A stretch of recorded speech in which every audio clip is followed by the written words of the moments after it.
Amazon is known for speed and scale. That same approach now drives their sustainability efforts. Guided by data and science and powered by invention, Amazon works backwards from ambitious targets to drive measurable progress. Amazon has delivered 1.5 billion packages by electric delivery vehicles globally. They're also building the largest carbon-free energy portfolio of any corporation globally, with over 700 carbon-free energy projects worldwide.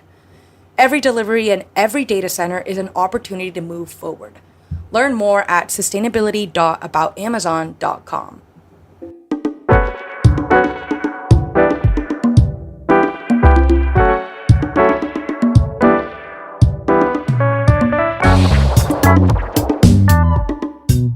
Hello, Definers, and welcome to episode 102 of Sustainability Defined. I'm your co-host, Cecilia.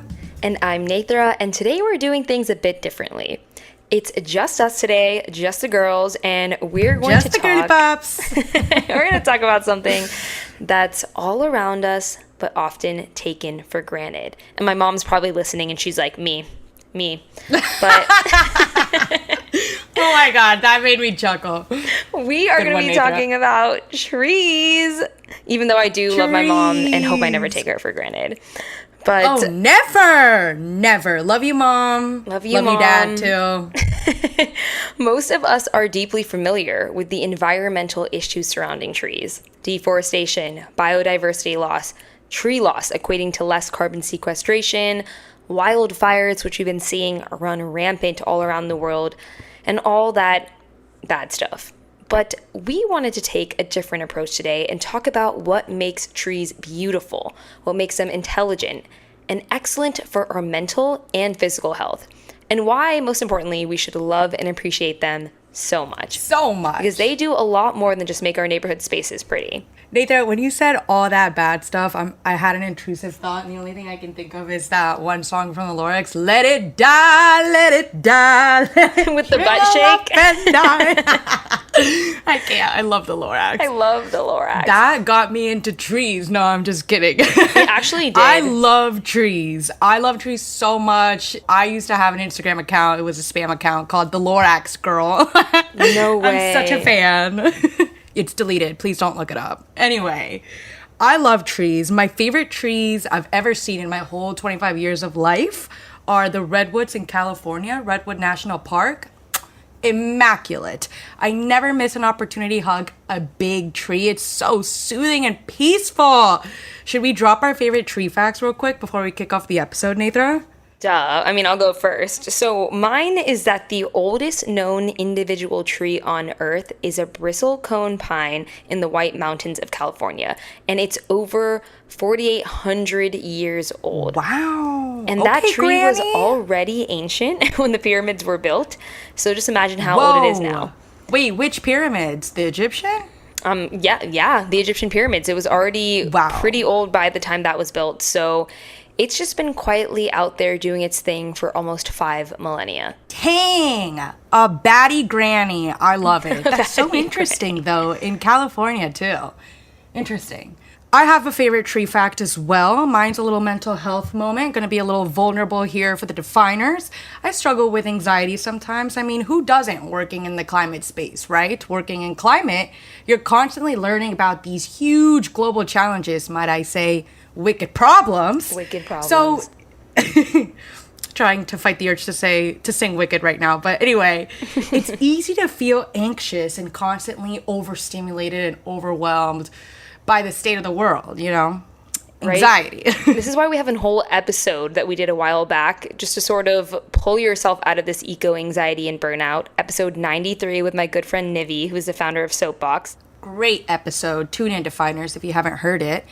Anyway, back to my fun fact.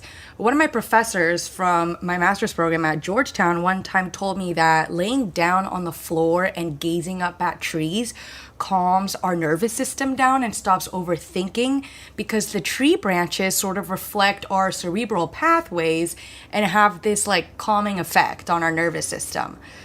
I found this super cool, but I was looking online. I did not find any studies directly researching this, but I did find some science to back this up. A 2015 study from the Proceedings of the National Academy of Sciences studied whether spending time in nature impacts our mental health. Guess what? It does. It do. The article is titled Nature Experience Reduces Rumination and Subgenual Prefrontal Cortex Activation. Now, what the heck does that mean? What this means is basically when you get stuck replaying the same worries over and over or having these like anxious looping thoughts, they saw a reduced activity in a part of the brain that's associated with stress and depression. It's honestly such a good reminder that sometimes the simplest things can make a difference, because truly I be ruminating. I really have been struggling Who doesn't lately. be ruminating? Right? I've been struggling lately with catastrophizing or looking just deeply into everything in front of me and just seeing everything as some sort of like daunting task. So this is a very good reminder that you don't always need a huge solution. Sometimes taking a walk through a park or just sitting under a tree for a few minutes can really help clear your mind. And that's exactly what this study focused on, Nethra.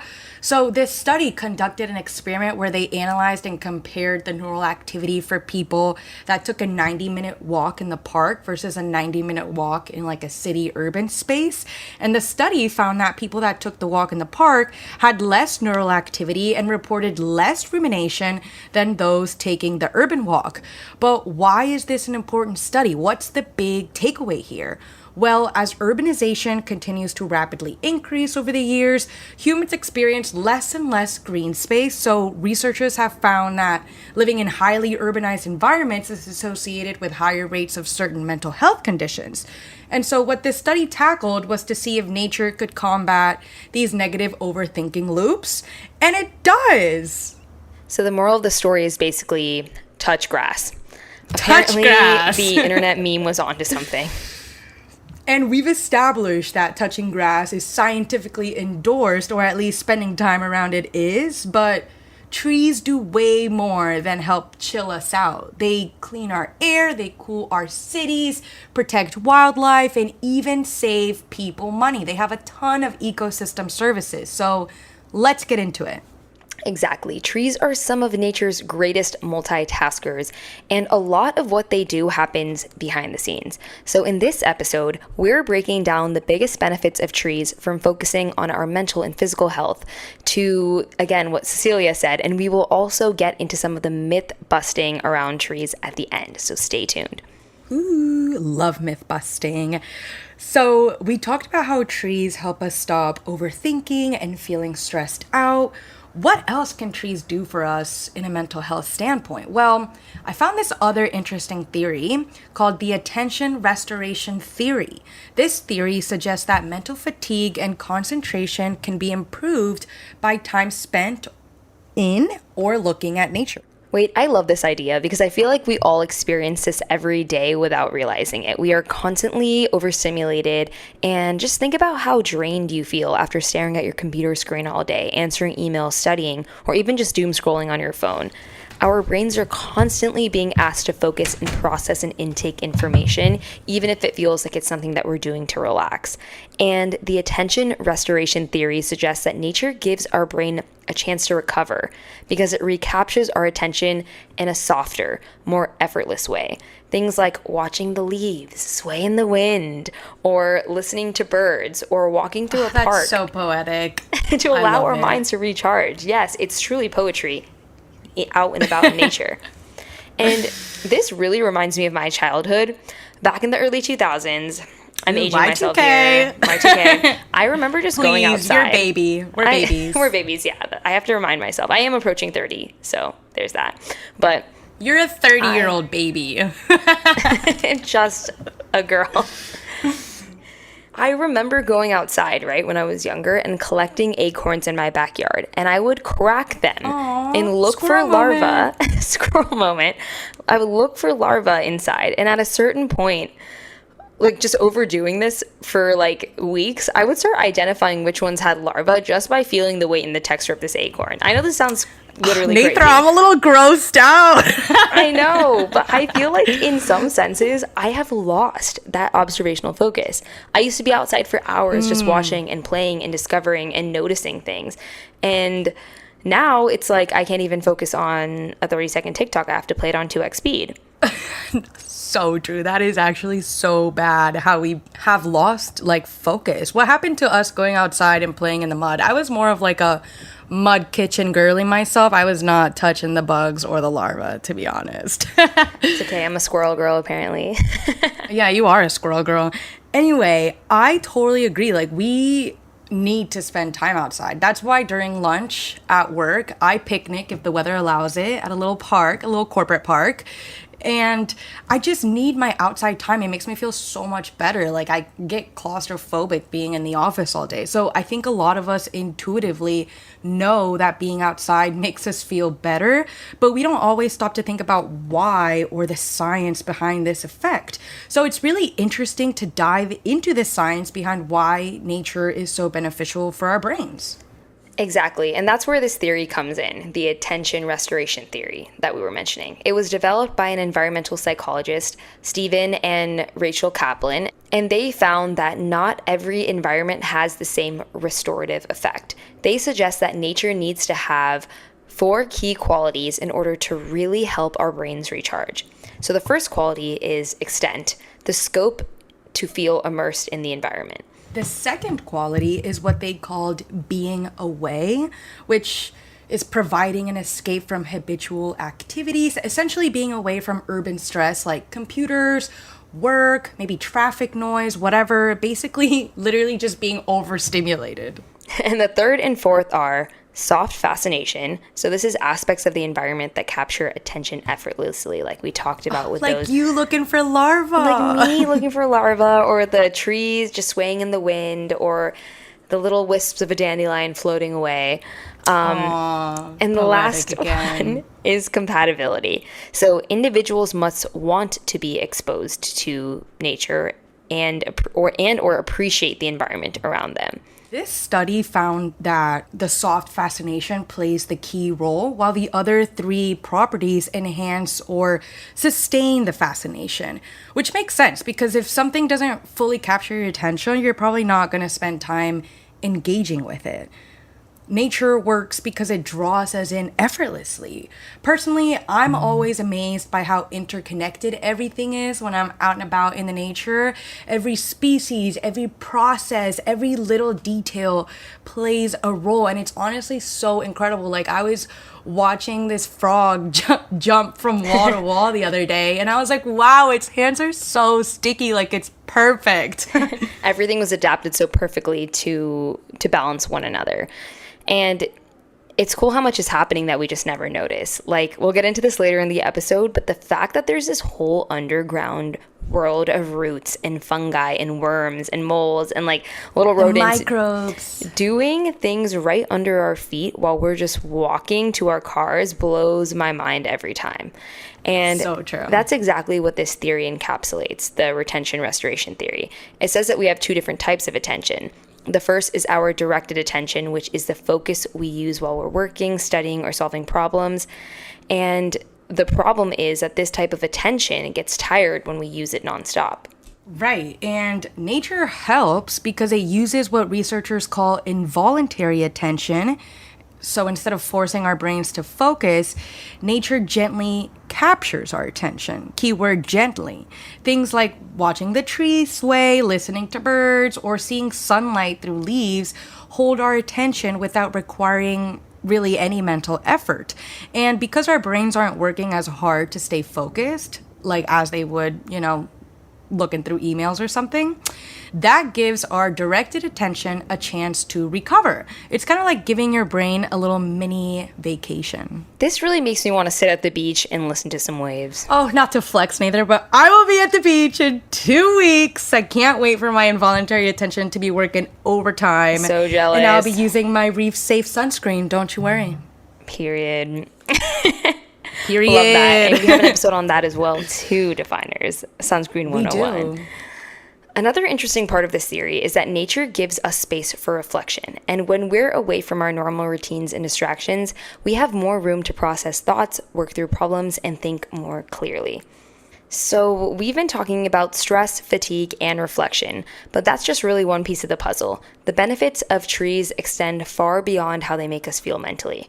They also play a huge role in our physical health, our communities, and the ecosystems around us. Physically, trees encourage us to spend more time outside and move our bodies. Whether it's walking through the park, hiking on the trail, or just taking a stroll under a tree-lined street, green spaces just make it so much easier for us to be active. And that movement has real health benefits. Regular physical activity is linked to lower risks of heart disease, improved mood, better sleep, and overall just well-being. So trees are not only creating spaces where we want to be, they're also creating spaces that support healthier lifestyles. And I think that's what's so fascinating about trees is that they create these positive feedback loops. They make us want to spend more time outside, which supports our health, but they're also changing the environment around us. So they don't just benefit us as individuals, they make our communities healthier places to live. Exactly. And one of the biggest ways trees transform our communities is by helping cool the urban areas. Like, the best shade is always under a tree. You will not catch me choosing a plastic tarp over a tree shade. Like, that plastic tarp is boiling hot sometimes. Like, that shade, oof. Anyway, there's actually a scientific reason for that. When surfaces like pavement, rooftops, and buildings are exposed to direct sunlight, they absorb and store heat and then release it back into the air long after the sun goes down. So trees actually interrupt that process.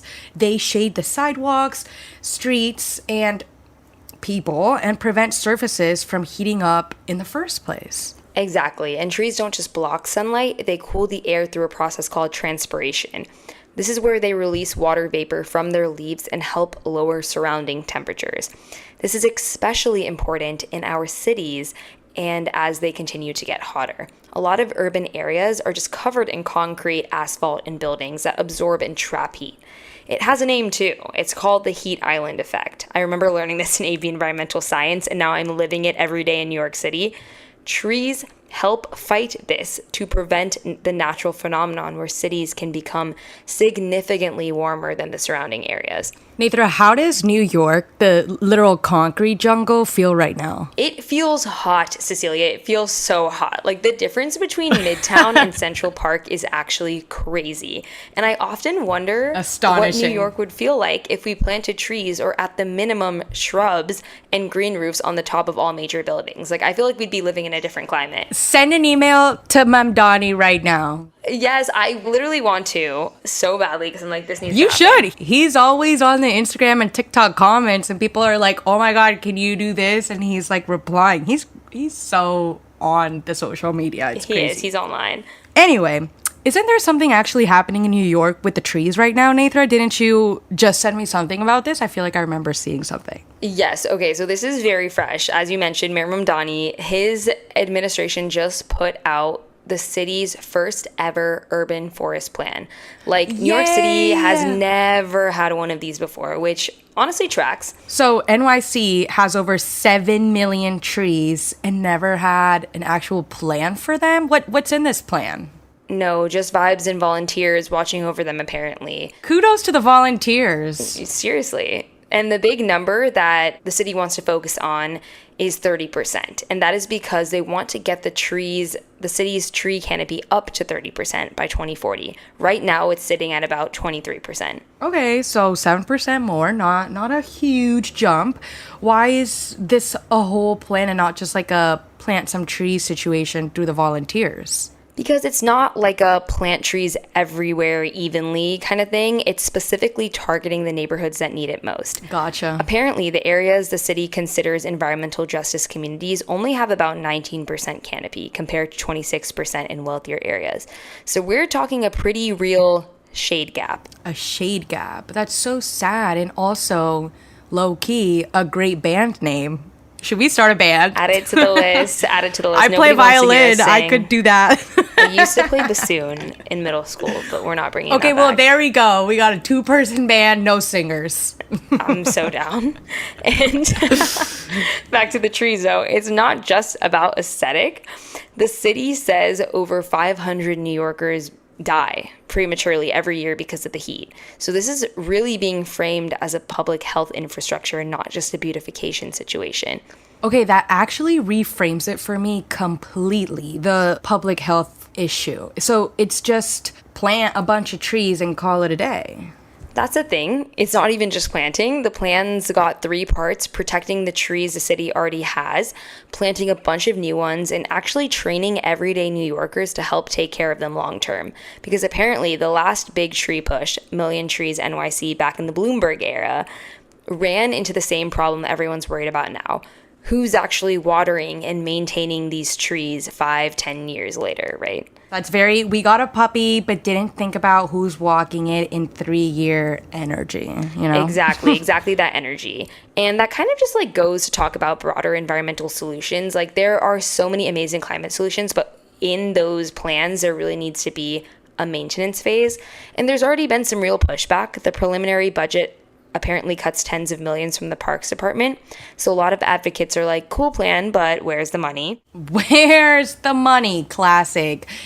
We love the mission statement. We're less sure about the budget line situation. Yes, as it tends exactly. to go. The oldest story in city government. But I think it's genuinely cool that a plan like this exists at all now.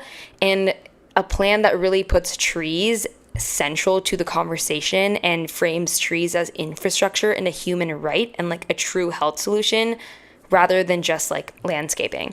I totally agree. And that feeling of stepping into a city and immediately feeling the heat is becoming more and more common. I mean, don't even get me started on the subway, but as cities get hotter, even small block by block temperature differences are becoming more important. According to the World Resources Institute, the number of extremely hot days in the world's largest capital cities have increased by 25% since the 1990s, and it's only going to keep rising if we're not planting those trees. And again, it's not just about being uncomfortable and like sweaty and gross on a hot day. It's like the longer, more intense heat waves increase health risks, putting more strain on energy systems because we need more electricity for cooling.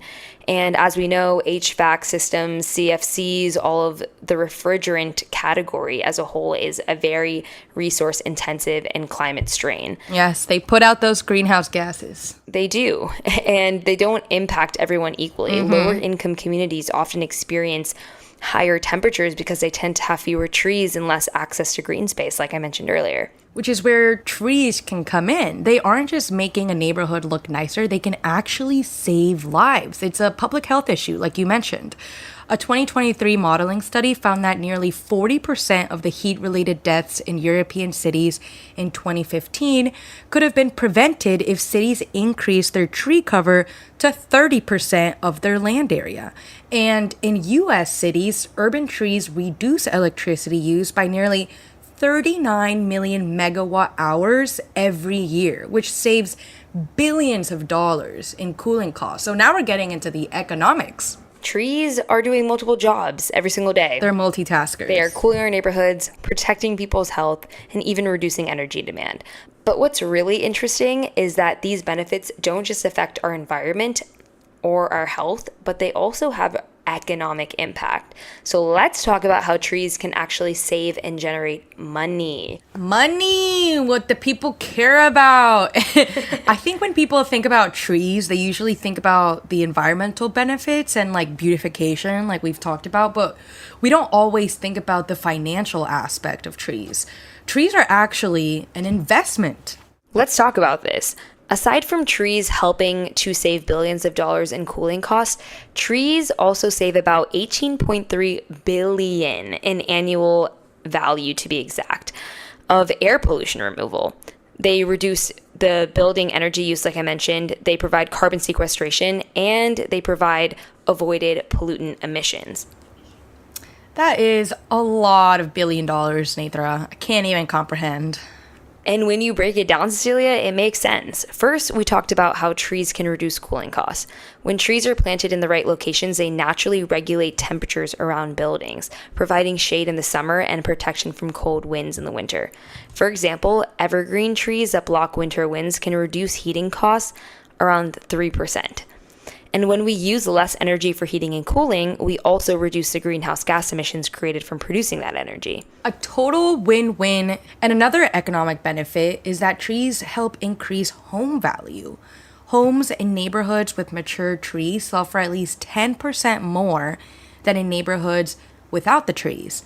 on average, each large front yard tree adds about 1% to a house sales price, and large trees can add up to 10%, like I mentioned, of the property value. There is nothing more dystopian to me, Cecilia, than going to one of those treeless neighborhoods where all the houses look the same. That's like literally why I can't go to Dallas anymore, girl. Like, it scares me over there. Yeah, I mean, it kind of depends where you are in Dallas, right? Because the rich neighborhoods have beautiful, amazing trees.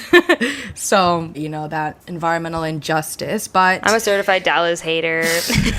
I'm from Texas, so I don't accept the Texas hate in any way. That's fair. I should probably watch who I'm talking to. But another contribution to the economic benefits from trees is their ability to actually reduce soil erosion and filter water. So this benefits local communities by providing access to clean water for agriculture and domestic use, which indirectly contributes to the economy. Speaking of water, this is another area where trees are basically doing free labor for us. The canopy of a street tree can catch and absorb rainfall, reducing the amount of water that hits the pavement and flows into our stormwater systems. In one study, a 32-foot tall street tree intercepted enough rainfall to reduce stormwater runoff by 327 gallons. It's kind of crazy. That means... so crazy. That means cities can potentially save money because they don't need to build, as an intensive stormwater system as they would have that handle as much runoff, because the root systems of the local trees can literally help mitigate some of the risks and water. And another economic benefit is that trees can actually help local businesses thrive. In one survey of a southern community, Texas, 74% of people said that they prefer to visit businesses with trees and landscaping around their buildings and parking lots. So trees don't just make spaces prettier and feel homier, they can also influence where people choose to spend their time and money. People want the tree aesthetics. I mean, think about it. Would you rather grab coffee on a street with beautiful trees and lots of shades and flowers and greenery, or grab a coffee in a giant concrete parking lot strip mall vibe with no shade? I mean, you don't see that on Pinterest. No, at that point I'd rather just drink my coffee in the car or make it at home. True. But the environment around us affects how we experience a place and the emotions we have, tied around that. We evolved with trees and nature, and somewhere along the way we lost our innate connection to it and stop taking advantage of the very thing that brings us life. And this is very much tied to the urbanization effect. We completely lost the plot as human beings. Lost the plot. That's why we're touching grass. That's why it's a meme to touch grass. We need to touch grass. We absolutely have to. Every time I'm hungover, I'm touching that grass.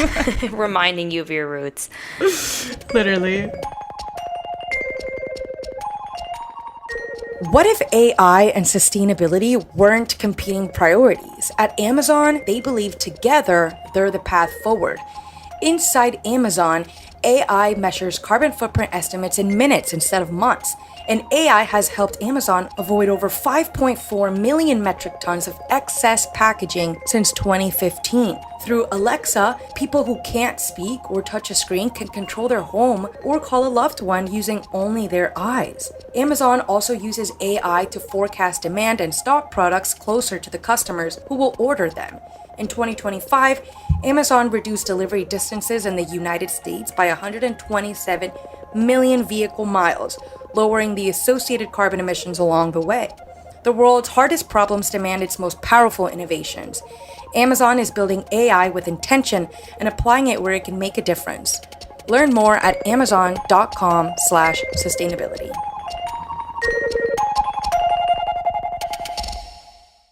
Well, two of my favorite books of all time that actually influenced me to be an environmentalist and advocate are The Giving Tree by Shel Silverstein and The Lorax by Dr. Seuss. And Cecilia, I know you touched on that earlier. I love The Lorax. But my best friends got me copies of both of these books. And to this day, if I read either, I will start sobbing. It is such a beautiful reminder. The hidden life of trees is also really, really, really good. I don't think I've read that one. Good, it's good. It's like how trees feel and communicate and support each other in like a little secret social network. We'll get into that later. I'm glad we're going to touch on that in this episode. But both of these books are so good at just reminding us all trees do without asking for anything in return, and kind of just how much we've exploited them. Sometimes when I'm in a treeless place or drive by a construction site that's been cleared or deforested, I'm like, wow, we have kind of failed as humans. Oh, I totally agree. I had this internship one time. I won't shout out the company, but it was with a construction company. And I worked there for literally only 2 weeks because I was so devastated just watching them like wreak havoc in the forest. I was so sad. I hated it. Anyway, I hate parking my car in a strip mall in the Texas heat too with no trees. Like, everything just feels so sad with no trees. You could literally like bake cookies in a car like that. I know from the Georgia heat in the parking lots. Oh my God, in Texas too. Maybe even in New York, probably. Have you ever tried like on your stoop or something? You should try it. I should try baking cookies on the stoop. Honestly, that would be nasty with whatever has been on that stoop in New York City. But it's like a science experiment. Yeah, I gotta do some mythbusting. And a reason why I think trees are so incredible is that, you know, they're helping us in all these human-centered ways, like we've been talking about, but they're also supporting the planet. I mean, they have so many ecosystem services. Like, if we talked about all of them, this episode would be like 8 hours long. But let's just talk about one of the biggest reasons trees matter, which is their role in ecosystems. One enormous role of trees in their ecosystems outside of providing homes and foliage and food for so many species is their carbon storage and sequestration abilities. And let's define what that means. Carbon sequestration is the removal of carbon dioxide from the air by plants or other man-made technologies. And carbon storage is the amount of carbon already bound up in the parts of the woody vegetation and in the tree roots. And a helpful way to think about how this works is that trees act like natural carbon vaults, or sometimes people call them like the lungs of the earth, right? As they grow, they pull carbon dioxide out of the atmosphere through photosynthesis and store that carbon in their wood and their roots. So a forest isn't just a collection of trees, it's a massive system that is constantly moving and storing carbon. This is why it is so important to conserve forests. You may have heard people emphasizing that, you know, conservation of old growth forests, and it's because they lock away these vast amounts of carbon dioxide, which helps to slow global warming and keep these ecosystems intact and resist climate stressors better than, you know, these younger or replacement trees. They also have been home to species that have lived there for generations, and they play a vital role in maintaining this balance. So if we cut down a bunch of trees, all that carbon is going up in the air. And if you're interested in learning more about how you can support forest conservation, we will share some resources on our social media and in our newsletter, which you can subscribe to on our website. There are so many ways to get involved, from supporting conservation organizations to learning more about sustainable choices that can help protect forests to signing petitions. And one of my personal favorites, not sponsored, but I love using the search engine Ecosia. They plant like one tree for every 10 searches. I'm not sure, but definitely check them out. And then you can see how many trees you've planted. I've had it for like 5 years. I probably have planted some trees. Same. Shout out my babies. It's a great alternative to Google or any search engine that you use, and I urge you to do your part. It doesn't have the AI filter, which is so nice because I can't seem to take it off of my Google, which is very frustrating. It's so annoying. And in the words of the Lorax, do your part, and unless someone like you cares a whole awful lot, nothing is going to get better. It's not. That's one of my favorite quotes. Stop, Nethra. I'm having tears in my eyes, and it's not the onion I just cut. I love the Lorax. I love the Lorax. He was so passionate. I'm gonna watch the movie tonight and cry about it. Anyway, carbon storage, back to it, is just one of the many ways trees support a healthier planet. In addition to helping remove and store carbon dioxide, trees also act as natural air filters. They help clean the air we breathe by capturing pollutants, and they improve the air quality in places where we live. So earlier we talked about how they can clean water. Well, they can also do the air and they do the soil too. Bam, triple whammy. Yes, and soil is way more important than we often realize. We've talked about soil health so much on the podcast. I think probably at least all of our episodes touch on it in some shape or form. I think we talk the most about soil. We're soil girlies. We are. And according to the UN, about 95% of the food we eat depends directly or indirectly on the soil, which makes perfect sense. But healthy soil doesn't just hold plants in place. It provides nutrients for crops, supports ecosystems, and help regulate and filter water, and even filters pollutants. And this is where the trees come in. Trees are basically creating and maintaining healthy soil systems.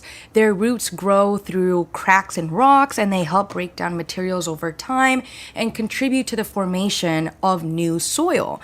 And as leaves, branches, and other organic material fall to the ground and start to decompose, they add nutrients back to the soil. Plus, tree roots act like a natural support system underground. They hold soil in place, which reduces erosion. They also create spaces that allow air and water to move through the soil.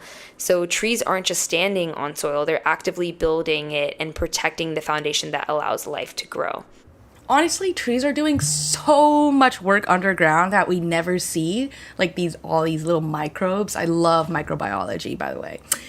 We look at a forest and we see the trees and we see the canopy and the branches and leaves, but underneath there's this entire living system supporting everything above it. And there's billions of creatures in there. I mean, it's incredible. And I think the part that makes trees so fascinating is that there's still so much we don't realize about them.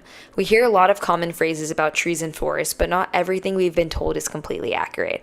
So we thought it could be fun to do a little myth busting. Ooh, here is my big question, Nethra. Do trees think? Okay, buckle up because the honest answer is kind of. So trees don't have a brain or a nervous system. Animals do, which is why they can feel pain and they can feel emotions and they can think and they're sentient. But trees, while they don't have a nervous system, they do use electric pulses and chemical signals for communication and coordination. So the more scientists study them, the more it looked like trees are constantly sensing, signaling, and reacting to each other in ways that genuinely resemble communication. Wait, that's so adorable, besties. I know, and this is the part of the episode where I kind of turn into an insufferable tree fact freak because I was just researching this so much. I mean, same. I would like to formally welcome tree fact freak Nethra to the show. Hello, alter ego. Let's start underground. That's where I feel like all the real tea is happening.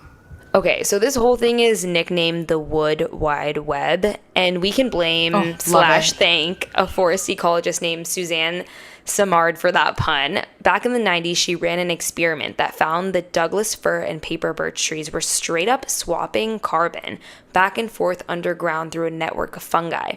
It got published in Nature, and that's literally where the term Wood Wide Web comes from. So when you say network, I need you to know my brain immediately went to Wi-Fi. Tree Wi-Fi. It is tree Wi-Fi. Except instead of routers, it's fungus. And instead of buffering, it's, well, I guess it's kind of also occasional buffering because it's still like dial-up speed underground, obviously. But it's called a mycorrhizal network, which literally means fungus root. Most trees team up with fungi in the soil, and the tree hands over sugars it's made from photosynthesis, and the fungus hands back water and nutrients that it's way better at digging up than the tree is. And these fungal threads don't just link to one tree, they can connect dozens of trees into one giant underground web across a whole forest. The way I remember my microbiology professor explaining this to me was that the microbes are essentially doing like all the dirty work for the trees. So the forest floor is basically one big group project, and the fungus is the one kid who does all the work. It was always me in high school. Exactly. And we need to do a whole separate episode on fungi and the amazing totally powers I have so of much it. Fungi jokes. I'm sure you're a fungi when it comes to that. Stop, save it. But through that network, trees send each other carbon, water, nutrients, and the whole care package. Simard's research suggests that the biggest, oldest trees tend to be the most connected, basically the popular kids of the forest, which is a part of why she started calling them mother trees. In some of her studies, older trees appear to send extra carbon to nearby seedlings, including their own offspring, especially the ones stuck in the shade struggling to make their own food.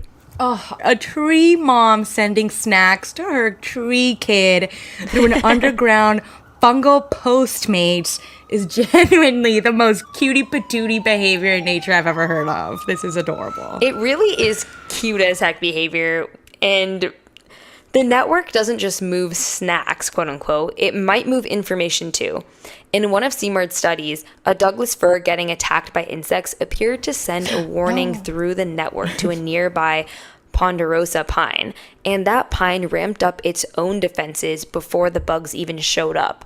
So trees may genuinely be out there texting each other like, girl, watch out, like the bugs are on the way. But real talk, myth-busting hat on, because I feel like I've seen some headlines making it sound like every forest on Earth is one giant sentient hive mind holding hands underground.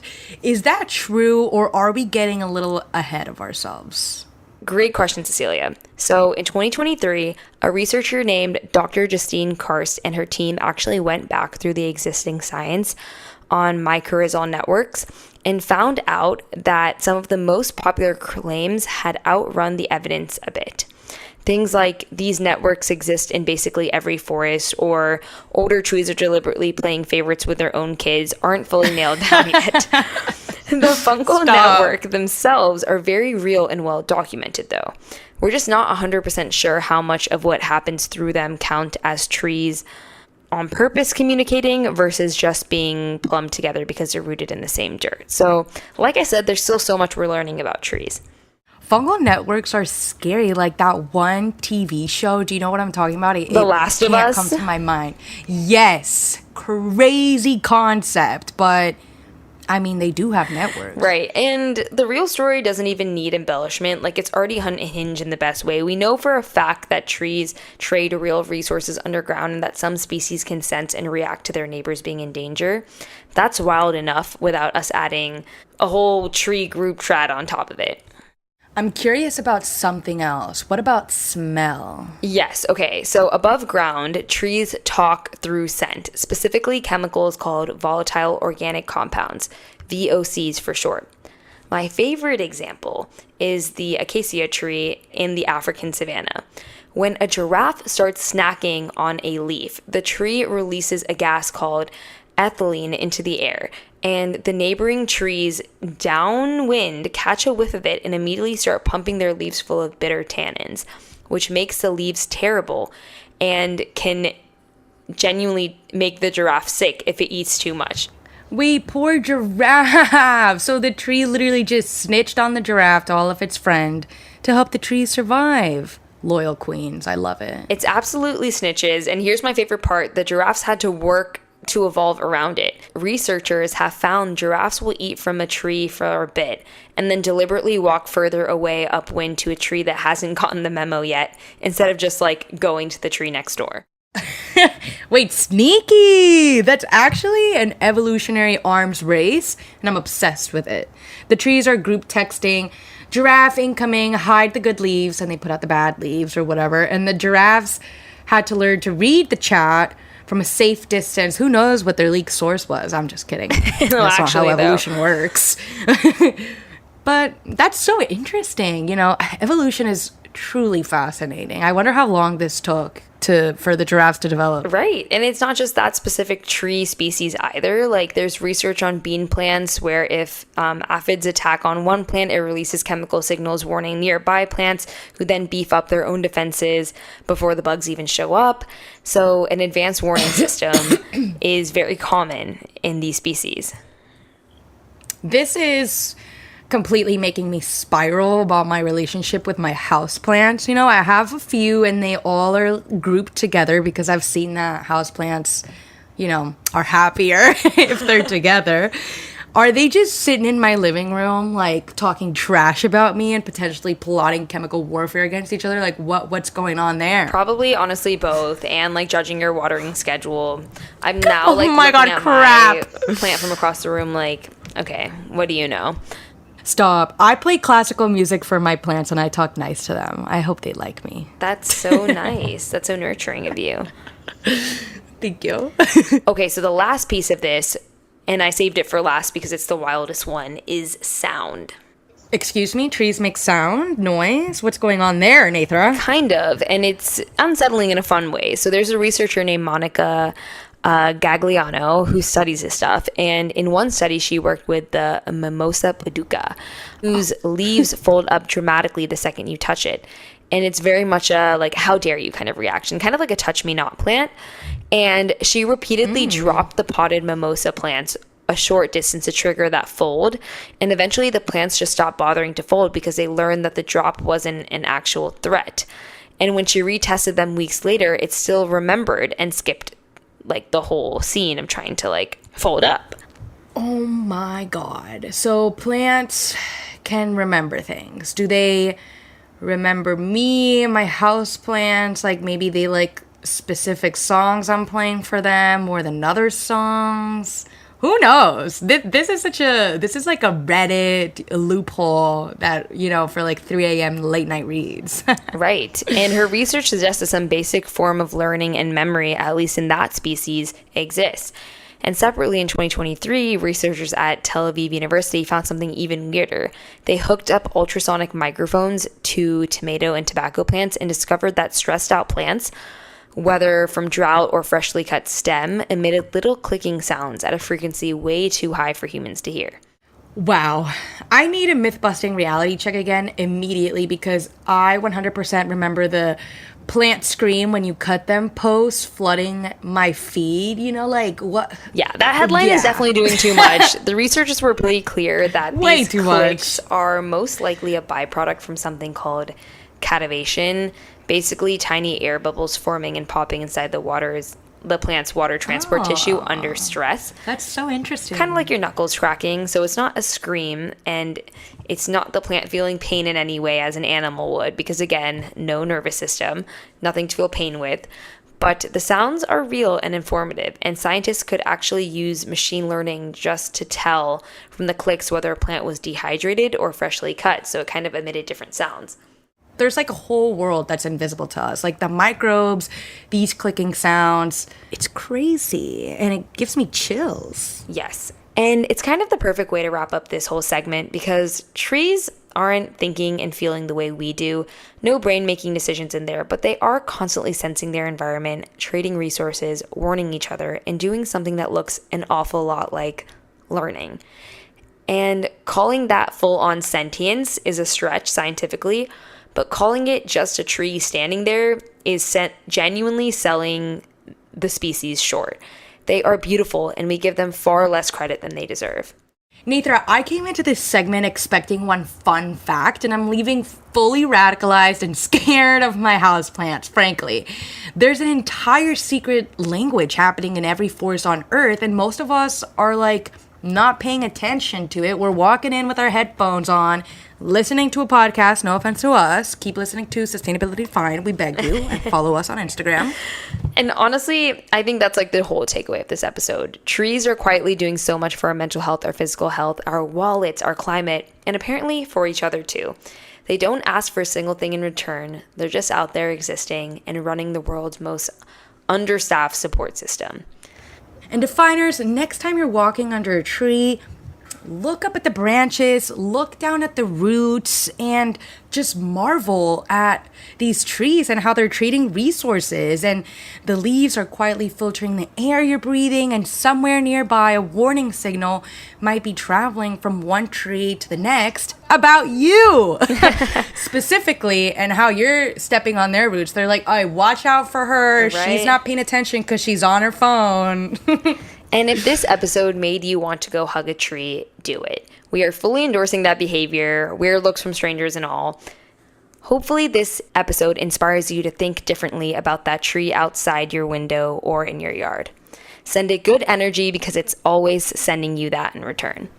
If you want to learn more about forest conservation or how to support tree planting in your own community, we'll drop some resources on our social and in the newsletter, like always. So subscribe, follow us on Instagram at Sustainability Defined and on LinkedIn. And thank you all so much for listening to episode 102 of Sustainability Defined. We hope you leave this one appreciating trees a little bit more and maybe paying attention to the branches and how they mimic your cerebral pathways. It's so soothing. So cool. Maybe side eye your ferns a little bit more too. Play them some classical music. You never know. And Definers, as always, thank you for listening. We'll catch you on the next episode. My name is Nethra. And my name is Cecilia. We'll see you next time.